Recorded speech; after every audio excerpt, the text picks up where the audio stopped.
Today I want to talk to you about whenever you experience feelings of helplessness or worthlessness. We go through these periods of life sometimes after losing a job or, kind of a midlife crisis, or you have a one-man show at an art gallery, or you take on a new position, you just feel completely lost and you need something to recharge yourself because you just feel like you have no value sometimes, right? We've all experienced this feeling of like, I get a job, I lose a job, I get a job, I lose a job, or I get a client, lose a client. You go on this roller coaster ride of emotions, and you get to the point where like, work is just not enough. It's not completing me. What else can I do to have some kind of meaning in my life? Some people turn to religion, some people turn to music, some people turn to hobbies, whatever it is. But what I always try to tell people, whether you're in the field working for yourself like I am, or you're working in corporate America, or wherever you're working, what I try to tell people is find something to ground you.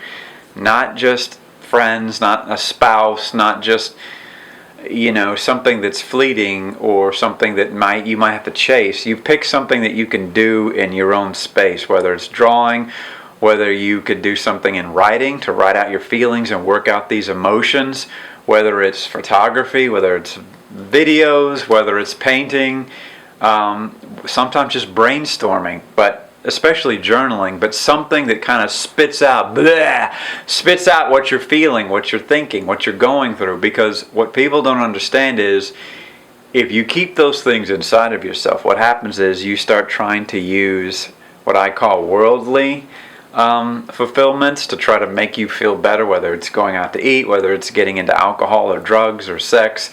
You chase something out there to fulfill yourself. So the first thing that I try to do to kind of get a compass and a roadmap to figure out where I am is just write things down. If you don't want to write, just type things up. If you can't do that, you can always take your smartphone or device and just record yourself. Think things through, think it out. And then if you don't like to do that, do some kind of crafts, do some kind of drawing, do something that's going to take your mind and clear your head. Ride your bike, go exercise. But the thing is, getting perspective before you make this next life choice, or you take on a new one and you feel worthless. Don't feel worthless. Just try to prioritize what's inside of you, tap into that, and then when you start to go and make this new journey, you have a lot more perspective about, okay, this is either a new life chapter, it's a new life lesson, whatever it might be, but you want to make sure that you're clear-headed. If you're just chasing temporary pleasures, you're just going to go in circles. So what I advise you to do is pick up something that's going to help you kind of clean your brain, whether it's something in the arts, just typing something out, whether it's exercising and thinking while you're doing this, but kind of chart your life just a little bit.